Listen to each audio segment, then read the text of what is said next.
Hey everyone, how's it going? So what am I working on now? Well, I got that Dodge Journey, and I'm going to be changing the thermostat housing and the manifold of hoses at the back of the motor here. Let me show you what I got. Now this is the one that came to me with a coolant leak, and as you can see, somebody's been in here and somebody's messed with everything. But we have hoses that are kinked, like here. This hose back here is kinked. So I have a whole set. You could buy all these hoses. It comes as a complete set, and I have it. So I'm going to change that. But the other thing too is this housing is actually leaking, so we're going to change that. Now here is the housing. I bought a new radiator cap too. This is the radiator cap that's coming off of it. If you're taking it apart, if you're doing anything with the cooling system, and you even have any kind of a question whatsoever, replace your cap. Your cap is extremely important. A lot of people don't realize it.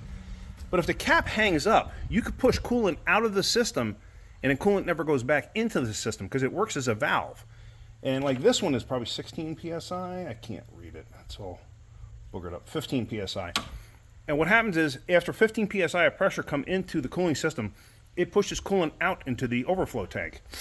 Once it starts to cool down and you get a vacuum into the system, it basically sucks it back in. But I've seen these where it won't suck coolant back in and it'll just keep pushing coolant out. Then you wind up with a blown head gasket because you wind up running low on coolant. So just something to think about it. So yeah, I already took the airbox out. And let's see. I basically just got to undo like the upper hose here, the lower hose down there, all of these hoses back there to get that off. This is the new housing. And this thing actually has two thermostats, if I'm not mistaken. Yeah, there's one inside there. And then this one that fits right here. I could never understand why they use two thermostats on this, but whatever. Anyway, so let me start by getting hoses out of the way, and we're going to go from there. So I got the hoses off. Now there's really only 3 bolts that hold this in place. I don't know if I can get down and see this. There's 2 right there on the outside of that like thermostat housing looking thing.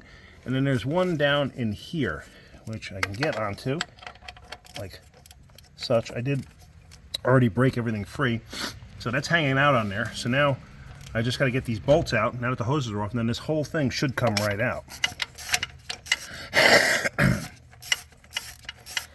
I apologize for my allergies acting wonky today. They've been acting wonky for the last few days.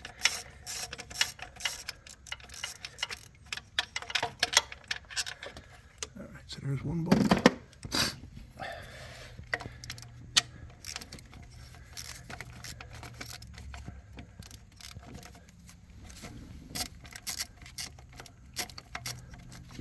Like I said, when I do this stuff in my driveway, I try to use like pretty much as I can in terms of like Harbor Freight, Craftsman, stuff like that, like what the average homeowner is going to use.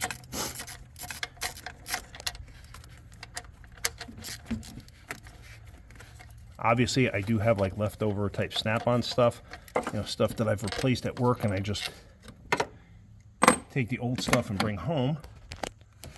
So, I did find an old thermostat laying down there that somebody had changed, and I'm assuming they just changed this one. Yeah, because the other one's right there.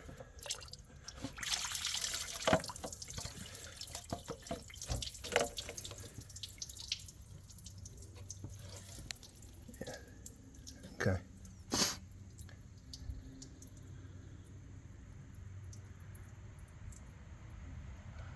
Huh. I think this thermostat's in backwards. No, it's not. Okay. I'm surprised the spring side, the coil side of it, goes out. Obviously, you can't put it in this way. Won't work. It's been such a long time since I've actually worked on one of these. The coolant smells good, though. It doesn't have any kind of a stink to it, so that's a good thing. So now with this out of the way, oh, look at that. See the plastic's all deformed? So, you know, this thing's overheated, too. So hopefully there's no damage to the motor. But I guess we're going to find out. All right, let me undo the clamps and that from that assembly there, and let me get that off of there. Okay, so with everything out of the way, and it really wasn't a big deal. It's just, you know, hose clamps, comes off. Now here's the old conglomeration that I took off. And, I mean, it is what it is. But the one thing I want to show you too is, see that clamp, how it's got that divot right there? Oops. Sorry, I had a bug land on my head. That's actually a leak point. If a hose clamp does not seal perfectly, that can actually create a leak. And this actually had a leak out of this hose. So it's one thing to think about. It had a leak right there also, because these clamps, they don't fit right. Also, like you can see the kink in that hose. And look at that clamp. I mean, I would never do that. Now, why would you ever do that with a hose clamp? Get the right hose clamp. I mean, that's so wrong, it's not even funny. And then that one too. I mean, just, ugh. So here's the new pieces that are going to go on. It didn't come with this one section of hose, which kind of surprised me. I didn't realize it until just now. It didn't come with this one section of hose. It comes from here and goes to that thermostat housing. So it's not a big deal. The hoses are actually not, there's nothing wrong with them from what I can tell. Well, the only one that's actually left that's an original hose is this one. And it seems fine. So I got a funny feeling what happened was the original plastic T's, connectors, whatever, they probably just deteriorated, and that's what created the leak. So just to replace them with that was what kind of got them by, but hopefully they didn't do any damage to the motor. So now it's just going to be a matter of installing this stuff, basically, reverse procedure to install. All right, let me get this on there. Okay, so the hoses are in place there. So now we're ready to put the housing on. Now in the old housing, I got to take the temperature sensor out and switch it to that housing. If you look carefully, you'll see there's a ramp right there. Basically, you pick up on this tab here, and somebody's actually already changed this. You lift up on this tab, and then you rotate the switch over to pull it out. Let's see if I can't get it out of here one-handed. It's probably stuck on the O-ring. Let me mess with this. I can't do this single-handedly. But you got to get that out. Now they give you, where the heck did I put it? I put it here somewhere. But they give you a new O-ring for this, and then for that pipe down there, because you got to switch the O-rings over. And so I'm going to make sure that we do that. But let me get this out of here. Like I said, it's loose. I just got to probably grab it with two hands to do it. And it came right out just like I thought it would. Like I said, somebody had just replaced this, so obviously this thing's been having temperature problems, probably because of all the coolant leaks that it had. So now, here's the O-rings that come in that kit. So now let me just swap these over. You just pick that out with a small, like little pocket screwdriver or something. Be careful so you don't scratch the surface where it actually sits in. So let me do this, let me get these switched over, and then we're going to put that housing on. Now this is the original O-ring off that pipe, and if you look close, you can see how flat it is. So it's a good reason to change it. And you see that? Compared to that. See how nice and rounded this is? Alright, so let's get this on that pipe down there. And then let's get this whole thing assembled. Okay, so now, with this all ready to go in place, I'm going to leave the switch out, or the sensor out, till the end. This thermostat had fallen out. So now I got the thermostat back in place. You notice it's got a hole there. That's to allow it to bleed through coolant. Just make sure it's at the top. This thing is going in this direction. The gasket itself has a notch in it to allow it to sit there, but you can rotate this. See that? Any which way you want. So just make sure it's at the top. This way it helps bleed out any air that's in the system. So, okay, let's get this in place. Okay, so now with the assembly in place, best you can see it there, what I had to do is the bottom corner down there, I made sure, the thermostat was sitting where it needed to be in this housing, and then I put a little WD on the threads, on the seal, and inside the opening on the housing that was going to go onto that seal. A little WD on it, and I slid that in first. Basically, I cocked it inward on that, then I caught the bolts. You might have to maneuver everything around, which I did. I just had no way of filming this. So now, I got the screws in, and I got them tight, and if you look, I got them that tight with a 1/4 inch. So I mean, if you think about it, I'm a righty, I'm using my left hand. How tight am I possibly getting it going like this to tighten it? Not super, super tight, but it's tight enough.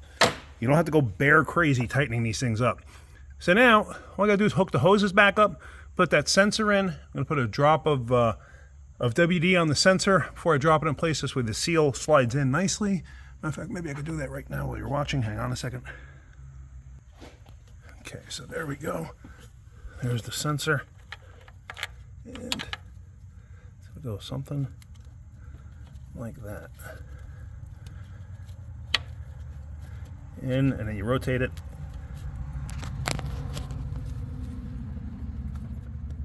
Till it snaps. If it's gonna snap. Come on. Be nice for me.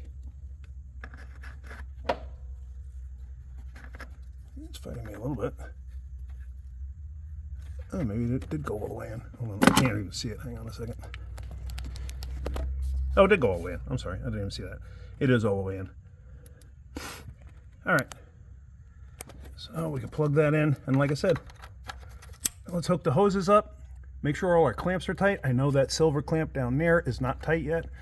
But yeah, let's get everything in place and get this done. Okay, so I got coolant in it.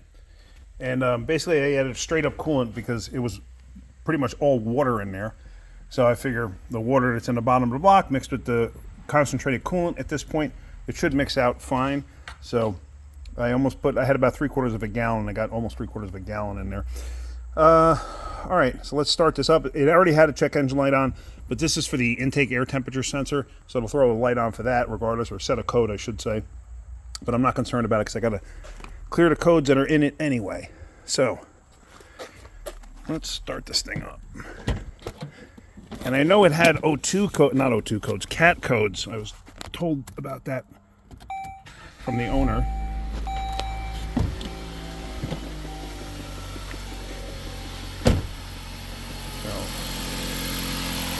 And it sounds okay. I'm gonna go bring a water hose over here because I gotta rinse this thing down. Because then I gotta assemble everything later on anyway. That's because the exhaust is right there. You see the smoke? The exhaust is right there, so coolant dropped onto the exhaust. So now while this thing's warming up, I'm gonna put the airbox back on it. I don't want to fill this up to the brim. You know, I want to make sure it's like right there though, like where I could see it. Because figure once it gets low enough, it'll actually be below this edge because it'll run down the tube here. But the reason I don't want to fill it up is because in case it burps out an air pocket, I don't want to get antifreeze all over the place. I don't have a funnel kit here at the house. I need to get one. Funnel kit will come in very handy for stuff like this. So let me get the Airbox back in it. All right, ready to go on a road test. I've had it running. I put the Airbox and everything else back in, and I still got the hood open. I didn't put the engine cover back on yet, only because I want to road test it first, make sure everything's okay before I bolt that back on. Just because. I got heat, so I know I got coolant flowing through everything. That's the one thing. If you do coolant system work and you don't have heat, verify you got the heat. If you don't have heat, you probably have an air pocket if the system was working fine beforehand. You know what I mean? Because basically air, if you can't move the air, you got an air pocket. You may want to take one of the hoses off the heater core to try to purge some air out. Trust me, it'll help. Or pull it out somewhere else and try to force like some pressure into the system, like even with a cooling system pressure tester. Once you have a hose off, do that, because sometimes that'll help. I got my scanner hooked up, and as you can see, intake air temperature sensor circuit high. We have a coolant temp sensor circuit low, and a cat efficiency. He told me about that one, but these are all stored codes. So I'm going to clear them all out because I'm not too concerned about them, and I want to see if anything comes back on. The coolant temperature sensor could have been because the customer changed his own. That's a coolant temp sensor right there. Compressor you got to shut off, and you have to have in the run position to clear fault codes. Sure you want to clear? Yes. Completed. Okay. So let's start it. Alright, check engine lights off. Let me close the hood. Let me roll down the windows and turn this heat off because it's hot. And let's go for a road test. Alright, so I took it for a good 12-mile road test maybe. Had it running for a while, checking a few things. Everything's good. Everything seems fine. So I'm happy with how it's working out. I think everything's going to be good. No overheating, no nothing like that. I don't see any coolant leaks or anything. That coolant on the top of the tranny is going to be there for a while. It'll eventually evaporate. But yeah, I mean, everything looks good. Everything feels good. Nothing out of the ordinary, so I'm happy with it. I think we're all good. All right, so yeah, success. Now I just got to put the engine cover back on and we're all set. I'm going to let it actually sit overnight, let it get cold, restart it in the morning, and I just want to verify all the levels, make sure everything's good. But yeah, so that's it. All right, hopefully you got something out of that. If you did, hit that like button. Good, please subscribe. All right, guys, have a great day. Keep wrenching.